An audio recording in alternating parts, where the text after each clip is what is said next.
안녕하십니까. 김대원의 팩트체크 미주알 고주알 시간입니다. 6.3 지방선거를 앞두고 민주당 후보를 결정하기 위한 경선이 진행 중에 있는데요. 어느덧 막바지를 달리고 있는 것 같습니다. 선거는 항상 치열합니다. 그래서 그런지 이번 경선에서는 SNS 등을 통해 경선에 참여한 예비 후보들에게 근거 없는 수많은 네거티브들이 쏟아지는 볼썽사나운 모습들이 목격되기도 했습니다. 그러던 와중에 더불어민주당 목포시장 후보 경선에서 강성희 예비 후보가 이호균 예비 후보를 누르고 민주당 목포시장 후보로 확정이 됐습니다. 목포 시민들의 관심이 집중됐던 민주당 시장 후보가 결정이 된 가운데 무소속으로 목포시장 재탈환에 도전할 것이라고 예상했던 박홍렬 예비 후보가 민주당 후보가 결정되기 하루 전인 지난 7일 조국 혁신당 중앙당사를 찾아 당직자들과 면담을 통해 전격 입당했다는 뉴스 보도가 이어졌습니다. 아이러니하게도 뉴스 보도가 입당을 했던 7일이 아닌 민주당 후보가 결정된 8일 당일 나온 걸로 봐서는 박홍렬 예비 후보가 민주당 강성희 시장 후보의 경선 확정 이슈를 분산시키려는 고도의 선거 전략이었지 않았나 하는 생각이 드는 대목입니다.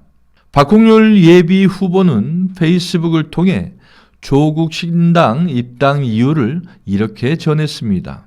우리 지역 정치 현상에 대한 변화와 혁신에 대해 깊이 고민했다. 시민들을 위한 건전한 대안 정치 조직이 반드시 필요하다.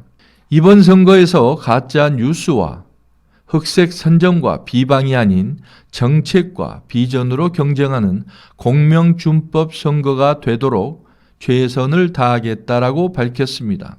그리고 불법과 편법은 정치에 대한 불신만 키울 뿐이다라고도 말했습니다. 저는 갑자기 이 글을 보자마자 문득 지난 선거 때의 여러 장면들이 스쳐갔습니다.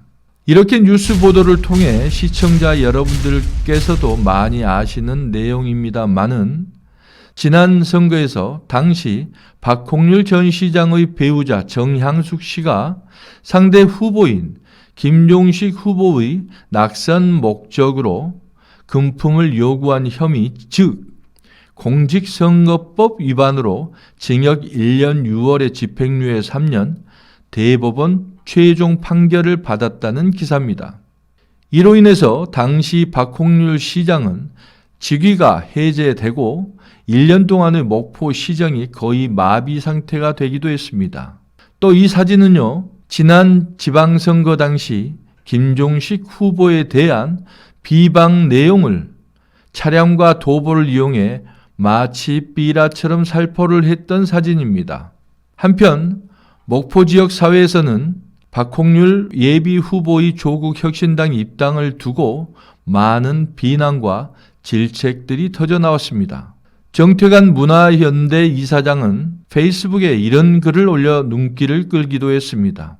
조국 혁신당은 목포를 우습게 보지 말라. 왜 목포의 상처를 시장 후보로 세웠는가? 조국 혁신당이 콧웃음이 절로 나오는 한국 정치의 코미디 단면을 보여주었다.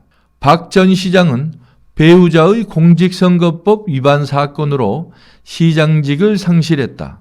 그 결과 목포시장은 1년 가까이 공석이 됐다.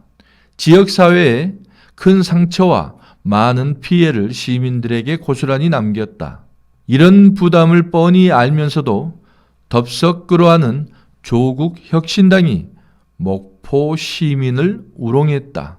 조국 혁신당은 이번 박 전 시장 영입으로 자기 한계를 적나라하게 노출했다.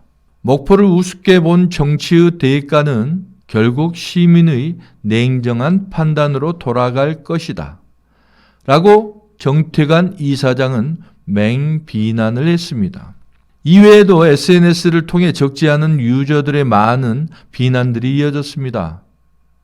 이렇게 지역 곳곳에서 비난의 목소리가 나오는 이유는 과연 무엇 때문일까요? 이 방송을 보시는 시청자분들도 그리고 제 자신도 많은 생각이 필요할 것 같다는 생각이 듭니다. 선거는 승패를 가르는 경쟁이기 이전에 민주주의의 기본을 확인하는 과정입니다. 상식이 통하는 선거, 끝까지 원칙을 지키는 선거, 공정한 경쟁 속에서 진짜 민심이 드러나는 선거, 그것이 우리가 바라고 원하는 모습입니다. 선거에 나오는 모든 후보들은 자신의 양심을 속여서는 절대 안 될 것입니다. 김대훈의 팩트체크 미주알 고주알, 오늘 이야기는 여기까지입니다. 감사합니다. 구독과 좋아요 꼭 잊지 마시기 바랍니다.